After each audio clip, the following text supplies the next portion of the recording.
Terrorismo nutricional da Mayra Card. Mayra Card se envolve em polêmica por fazer terrorismo nutricional falando mal de um bolo. Ela deu uma receita de um bolo e no final fala que esse bolo causa inúmeros problemas de saúde. E aí, um outro nutricionista, que é o marido da Ivete Sangalo, fez um react no vídeo dela. E vamos falar sobre o assunto e você me comentar aqui embaixo se você acha que sim, a Mayra Card é uma terrorista nutricional ou se ela tá certa. Prazer, sou o Dr. Eduardo Coraça, nutricionista clínico que ama trazer para você o que há de mais recente na literatura médica científica, nada de ideologia, nada de achismo, mas o que é cientificamente correto.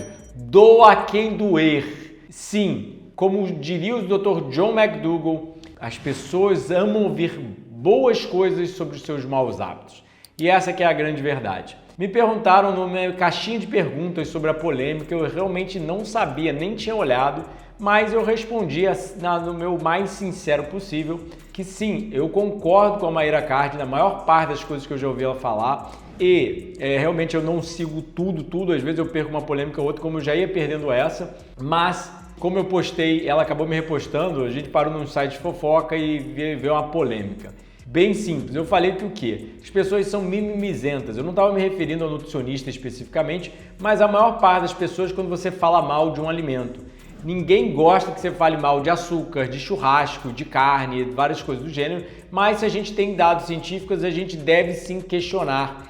Quem não gostou, é só não seguir, ou é só não aplicar as recomendações, as sugestões, os questionamentos. As pessoas estão com mimimi grande sim, porque tudo elas levam para o pessoal e querem te atacar, te xingar se você discorda de qualquer coisa da visão delas. Mas é minha experiência pessoal que eu nunca comeria nada industrializado, ou seja, eu vivo de comida crua tem 17 anos e eu juro de pé junto que isso me fez muito bem e mesmo comer um pouco de comida cozida já me faz mal. Sim, eu sinto isso no meu organismo. Vai me matar? Não. Um bolo vai te matar da noite pro dia? Não. Da mesma forma que cigarro não faz mal da noite pro dia. Sim, faz um pequeno mal a cada vez que você fuma, mas aquilo vai se acumulando cronicamente. Então tudo que a gente faz, construtivo ou destrutivo, se acumula a longo prazo. Então sim, dá para se ver alterações fisiológicas mesmo com pequenas alterações da dieta. Tá? Então sim, a Mayra Card cientificamente está certa. E não, terrorismo nutricional é ao contrário. O que as pessoas fazem de terrorismo nutricional é falar que bolo pode, é que açúcar pode, é que industrializado pode, quando a ciência mostra uma coisa bem diferente, ou seja, as zonas azuis que comem apenas alimentos naturais, mesmo que cozidos, e uma baixa quantidade de proteína animal, nada de açúcar, nada de farinha, nada de industrializado, vivem até os 100 anos. Então sim, se você quer viver até os 50, 60, ter uma qualidade de vida baixa, morrer cedo de doenças crônicas, faça o que os outros fazem. E aí o problema estão classificando o terrorismo nutricional de forma errada. O terrorismo nutricional é falar que doce de leite, light, diet, fit não tem problema se você treinar e se você levar uma dieta relativamente saudável.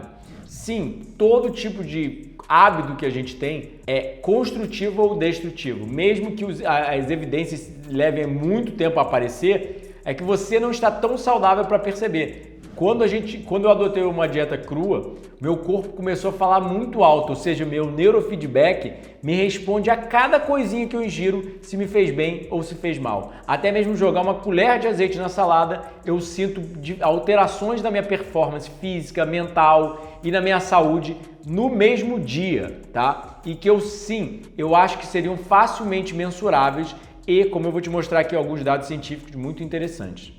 Bem simples, vocês sabem que 65% da população mundial já se encontra com sobrepeso e obesidade. É por causa dessa permissividade de um pouquinho, não faz mal, que acaba virando um pocão, muitão e açúcar, farinha e todas essas coisas industrializadas viciam a nível neuroquímico como drogas a nível científico. Então vamos começar a analisar os dados. 70% da população mundial, quase 70% da população mundial, morre de câncer e doença cardiovascular. E o brasileiro comum consome menos de uma fruta e vegetal ao dia, ou seja, tem um alto consumo de refrigerantes, bebidas alcoólicas, carne bovina e baixíssimo consumo de vegetais, carboidratos complexos, integrais, frutas, nozes e sementes. É literalmente o elefante na sala, como os americanos falam. Parece ter um elefante enorme e ninguém consegue ver. De acordo com os artigos médicos científicos, 95% dos cânceres são causados por estilo de vida, inclusive, principalmente, dieta. De acordo com um estudo conduzido por Harvard, o consumo de carne vermelha é associado ao aumento de mortalidade por câncer e doença cardiovascular, que matam 70% da população mundial, e carne também é associada a diabetes, sobrepeso e obesidade. E no final das contas uma porção de carne a mais ao dia aumenta a incidência de câncer em 10% e carne processadas em até 16%. Churrasco produz substâncias cancerígenas e mutagênicas. Eu falo mal de churrasco, todo mundo me xinga nas redes sociais. Mas no final das contas datado cientificamente que churrasco produz substâncias mutagênicas e carcinogênicas como as aminas heterocíclicas e hidrocarbonetos policíclicos aromáticos. Quanto mais torrado, quanto mais cozido no fogo, mais dessa substância. Aí vamos lá, 3 ovos ao dia aumenta a incidência de câncer de ovário em até 3 vezes quando comparado a menos de 1 ovo por semana. Ou seja, uma pequena quantidade que para as pessoas normais tem médicos por aí recomendando 7, 8 ovos ao dia. E vamos para os dados benéficos. 2 semanas apenas de uma dieta baseada em plantas e exercícios físicos reduzem drasticamente os fatores de risco de câncer de mama. Olha que interessante. Aí a gente passa para um caso clínico, ou seja, um case report, é só de uma pessoa, mas é porque não tem dinheiro e a população está cega para enxergar a realidade. Por isso que eu realmente parabenizo a Maíra, apesar das pessoas me xingarem falando que eu quero biscoito, apesar das pessoas xingarem ela falando que ela é maluca e eu sou maluco de apoiar ela e blá blá blá. Não, a gente só está vendo a verdade. Dieta crua rica em sucos e câncer de próstata. Um homem de 73 anos diagnosticado com câncer de próstata, prostatite crônica, obviamente a doença só progredindo, né? Os marcadores tumorais só aumentando e no final das contas botaram ele numa dieta baseada em plantas, ou seja, sem carnes ou medicamentos, muita comida crua, muita fibra, muitos sucos de frutas e vegetais cozidos. Em 10 dias, o PSA do paciente desceu em 5,29 e o CEA em 2,21, ou seja, 2 dos principais marcadores de câncer de próstata caem, assim como vários outros que a gente sabe: inflamação, estresse oxidativo, peso, insulina, glicemia, tudo que auxilia a proliferação do câncer e de todo outro tipo de doença crônica. Aí a Maíra falou que causava Alzheimer comer bolo. Muita gente não sabe, mas as toxinas do cozimento são correlacionadas à atrofia cerebral. Sim, os subprodutos da glicação avançada, os AIDs, na verdade produzem a ativação constante de citocinas inflamatórias e sistema de estresse oxidativo. Não temos muito tempo para passar pelos dados científicos, eu explicar tudo detalhadinho. Tem um monte de outros vídeos aqui no canal, se você quiser aprender, clica na descrição e nos cards que a gente vai deixar os vídeos. Mas se você quiser entender mais tudo a nível cientificamente comprovado, ou seja, os artigos por trás do que eu estou apresentando, sugiro ler o Dieta do Éden, o Dieta Anticâncer e até mesmo o Jejum Higienista, a Cirurgia da Natureza, o livro que a Maíra leu para fazer o jejum dela de 7 dias e causar toda aquela polêmica. Mas quando você quer mudar, realmente você tem que saber o certo, sem mimimi, sem te esconderem a verdade, falando que um bolinho não faz mal. Faz mal, não só para o seu psicológico, porque você se sente péssimo depois, mas para o seu fisiológico, a nível cientificamente comprovado. E sim, isso causa vício, não só fisiológico, mas como psicológico. As pessoas fumam para afogar suas mágoas, bebem para afogar suas mágoas, comem para afogar suas mágoas. E quando alguém tenta te tirar das mágoas, vocês saem xingando, entende? Quando alguém vem com a verdade, vocês xingam. Sócrates foi envenenado por falar a verdade.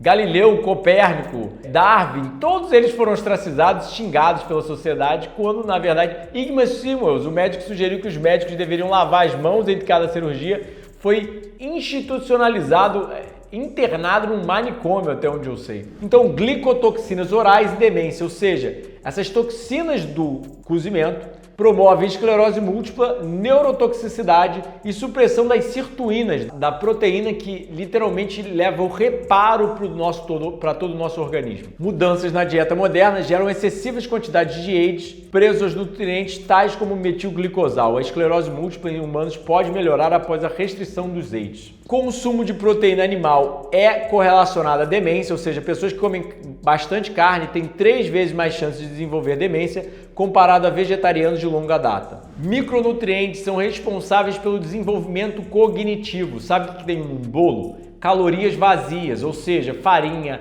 açúcar, proteína animal em geral, fermento, é baixíssimo ou praticamente nulo em um monte de nutrientes, ou seja, açúcar refinado. Você já ouviu falar que é rico em vitaminas, minerais, fibras, antioxidantes e fitonutrientes? Não, porque realmente quando você refina a beterraba, a cana-de-açúcar, você joga fora todos esses micronutrientes. Só sobra ali os macros, só sobra ali muita caloria. E no final das contas olha que interessante, crianças que comem melhor, ou seja, têm mais micronutrientes, têm um melhor desenvolvimento cognitivo. Por que você quer alimentos mais pobres em micronutrientes, então? Quer danificar o cérebro da sua criança? E eu te pergunto, quais são os alimentos mais ricos em micronutrientes? Frutas e vegetais, os alimentos da natureza, os alimentos coloridos, os alimentos do Éden, os alimentos que os seres humanos comiam no Éden antes de inventarem o fogo e começarem a destruir sua própria saúde e o planeta. Mas olha que interessante, então vamos para detalhes, né? Vocês querem detalhes achando que um pouquinho não faz mal. Quando você vai comer um bolo, você vai comer menos quantidade de frutas e vegetais e, obviamente, menos micronutrientes, menos fibras, menos antioxidantes, menos vitaminas e minerais, menos tudo de bom e mais tudo de ruim. E no final das contas apenas 200 gramas de frutas ao dia, ou seja, 2 porções, 2 bananas, previne diabetes tipo 2 em 13%. Comer industrializado, que vai acabar te fazendo reduzir bastante a quantidade de frutas, vegetais, oleaginosas, leguminosas, porque você só tem um estômago. Seu estômago só vai aguentar uma quantidade finita de comida.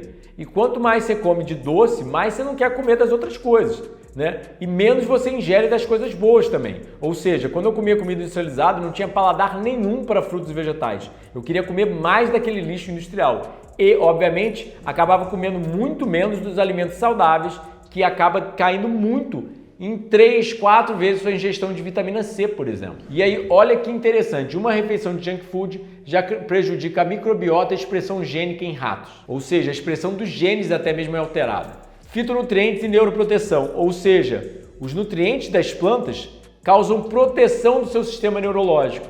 E a maioria não está errada nesse ponto, porque num bolo, que fitonutriente tem ali? Que alimento fresco tem ali? E aí, olha que interessante, para finalizar o vídeo, uma refeição com pão, salame, margarina e queijo aumenta a inflamação, triglicerídeos, entre outros fatores. Então, começa botando aqui nos comentários qual é a sua opinião sobre esse terrorismo nutricional. Para mim, terrorismo nutricional é falar que você pode comer industrializado. Ou seja, as pessoas já vão comer industrializado mesmo sem você falar que pode. Você incentivando que isso não tem problema, elas vão comer mais ainda. Então, o terrorismo nutricional é, na verdade, falar que industrializado pode, quando na verdade durante milhões de anos de evolução não existia comida industrializada, existia só comida orgânica, fresca, direto das árvores, sem nem cozimento em si. Agora, terrorismo, para mim, é o contrário. Então comenta aqui embaixo, compartilha o vídeo, deixa seu like, se inscreve no canal e aperta o sininho. E se você quer minha ajuda como nutricionista clínico, tem nossos 10 livros já publicados, meu atendimento nutricional presencial e online, nossos retiros presenciais, sempre janeiro e julho, e nossos 6 cursos online. Quer aprender a como comer doce à vontade, sem industrializado, sem farinha e sem causar todos os problemas para a sua saúde? Sugiro o nosso curso Doces à Vontade ou o nosso livro de receitas Delícias da Natureza, Cozinhando Sem Fogão. Quer saber mais? Clica nesses vídeos aqui e na descrição.